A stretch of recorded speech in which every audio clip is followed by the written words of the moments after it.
వార్షికోత్సవం సందర్భంగా Meenakshi test tube baby centre Guntur నందు ఐవీఎఫ్ ట్రీట్మెంట్ పై 40% రాయితీ. సుమన్ టీవీ ప్రేక్షకులకు నమస్కారం. నేను మీ అనలిస్టు మందలి కృష్ణారెడ్డిని మాట్లాడుతున్నాను.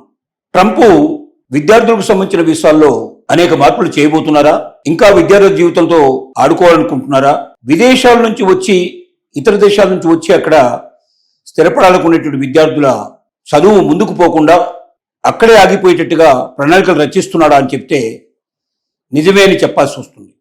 కారణం అంటే ఇప్పటికే వీసాల విషయంలో అనేక రకమైన కఠిన నిబంధనలు విధించినటువంటి ట్రంప్ ఇప్పుడు విద్యార్థుల జీవితాల్లో కూడా దాన్ని అమలు చేయాలనే ప్రయత్నం మొదలుపెట్టారు.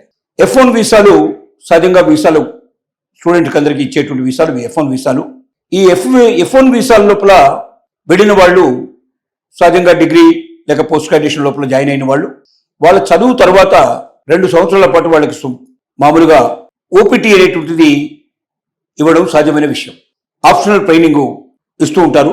ఈ ట్రైనింగ్ ద్వారా 2 సంవత్సరాలు అక్కడ ఉండే అవకాశం ఉంటుంది. వాళ్ళు ఆ టైంలో వాళ్ళు ఏదైనా జాబ్స్ కూడా చేసుకొని ఆ ట్రైనింగ్ పూర్తి చేసుకొని ఈ ట్రైనింగ్ పీరియడ్ తర్వాత వాళ్ళు ఏదైనా ఉద్యోగంలో చేయడానికి అవకాశాలు అక్కడ ఎక్కువగా సంభవిస్తూ ఉండేవి. కానీ ఇప్పుడు ఈ ఆప్షనల్ ట్రైనింగ్ అనేటువంటి ఏదైతే ఉందో దాన్ని కట్ చేసి దాన్ని 1 సంవత్సరం మాత్రమే పరిమితం చేసి మ్యాక్సిమం ఏ స్టూడెంట్ అయినా వచ్చినా కూడా 4 సంవత్సరాల కన్నా ఎక్కువ ఉండడానికి వీల్లేగా 4 సంవత్సరాల్లో ఖచ్చితంగా అమెరికాను విడిచి వెళ్ళిపోయేటట్టుగా నిబంధనలు తీసుకొచ్చేందుకు ప్రయత్నం చేస్తున్నాడు ట్రంప్. దీనివల్ల చాలా చిక్కులు వస్తాయి. వెళుతున్నటువంటి విద్యార్థుల లోపల చూసినట్టయితే ఇతర దేశాల నుంచి అమెరికాకు వెళ్తున్న వాళ్ళలో ఎక్కువ మంది అత్యధిక శాతం ఆల్మోస్ట్ ఆల్ 90% పీపుల్ మొదటిసారిగా కట్టాల్సిన ఫీజులన్నీ కట్టేసేసి యూనివర్సిటీస్కి దాంతో పాటుగా తాము ఒక 2-3 మాసాలు జీవించడానికి కావాల్సిన డబ్బులు తీసుకుని వెళుతున్నారు.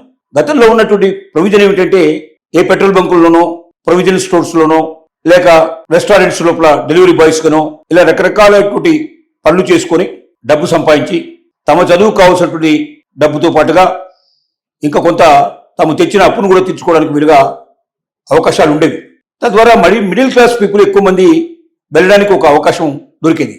కానీ ఇప్పుడు ట్రంప్ తీసుకున్నటువంటి కొత్త నిబంధనల ప్రకారంగా ఇప్పటికే యూనివర్సిటీస్ లోపల ఎక్కడ కూడా స్టూడెంట్ గా చేరిన వాడు యూనివర్సిటీ ప్రిమిసెస్ లోనే ఏదైనా యూనివర్సిటీ సహకారంతో దొరికేటువంటి జాబ్స్ తప్ప బయట జాబులు చేయడానికి వీల్లేదనేటువంటి నిబంధనని అది గతంలోనే ఉంది.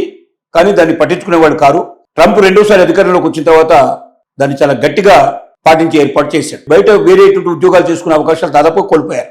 దానికి తోడుగా ఇప్పుడు ఈ ప్రాక్టికల్ ట్రైనింగ్ ఏదైతే ఉందో ఆప్షనల్ ప్రాక్టికల్ ట్రైనింగ్ ఏదైతే ఉందో ఈ ఓపీటీ నిబంధనని 1 year కుదించడం లేక 4 years మొత్తం స్టూడెంట్ వెళ్ళిన 4 సంవత్సరాలకి వీసా పూర్తి అయ్యేటట్టుగా ఆ తర్వాత 2 మాసాల లోపల వెనక్కి పోకపోయినట్టయితే ఆటోమేటిక్గా అతను నిబంధనలు అతిక్రమించినట్టుగా అవుతుంది.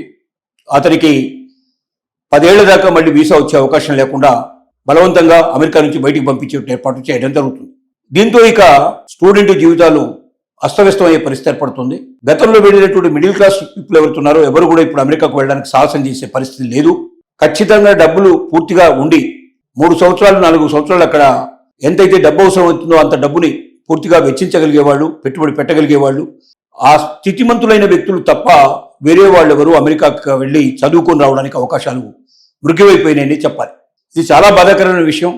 గతం లోపల మ్యాక్సిమం నెంబర్ ఆఫ్ పీపుల్ మనకు మిడిల్ క్లాస్ నుంచి వెళ్ళి అమెరికా లోపల చదువుకొని అక్కడ ఉద్యోగాలు సంపాదించి అక్కడ స్థిరపడి అక్కడ ప్రాపర్టీస్ కూడా కొనుక్కొని తమ స్నేహితుల్ని రిలేటివ్స్ను కూడా చాలా మందిని భారతదేశం నుంచి అమెరికాకు తీసుకెళ్ళడానికి ఎంతో సహకారం అందించారు. దానివల్లనే తెలుగు పాపులేషన్ బాగా పెరిగింది, తెలుగు కమ్యూనిటీ బాగా పెరిగింది, దేవాలయాలు హిందూ దేవాలయాలు అక్కడ వెలిసాయి, మన తెలుగు పీపుల్ డామినేషన్ కూడా పెరిగింది చాలా చోట్ల. కొన్ని చోట్ల అయితే ఎప్పుడో వెళ్ళి భారతదేశం నుంచి అక్కడ స్థిరపడ్డ వ్యక్తులు ఇప్పుడు అక్కడ సెనెట్ లోపల మెంబర్స్గా పార్లమెంట్ మెంబర్స్గా కూడా ఎన్నికైనటువంటి సందర్భాలు మనం చూస్తున్నాం. కానీ ఇకపైన ఆ ఆశలు అడియాశలే అవుతాయని చెప్పక తప్పదు. రోజు రోజుకి ట్రంప్ యొక్క దౌత్యాలు పెరుగుతున్నాయి. ట్రంప్ తీసుకునే నిబంధనలు చాలా కఠినతరం అవుతున్నాయి.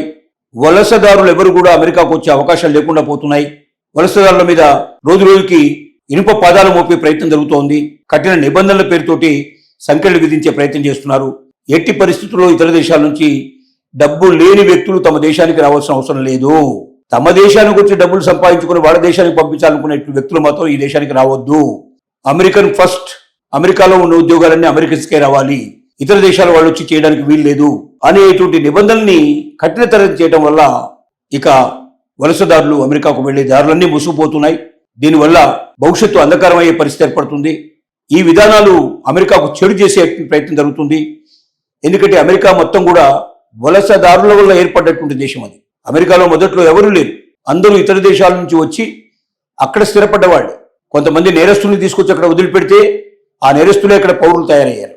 ఇతర దేశాల్లో బతకలేని వాళ్ళు వెళ్లి జీవనం ఏర్పరచుకోవడం జరిగింది. అలా అలా మెల్లగా వలసదారుల చేత నిండిపోయినటువంటి అమెరికా ప్రభుత్వం ఇవాళ వలసదారులనే వెలేయాలనుకుంటుంది. వలసదారులను అసహించుకునే పరిస్థితి ఏర్పడుతుంది. వలసదారులను అబ్యూజ్ చేసే ప్రయత్నం జరుగుతోంది.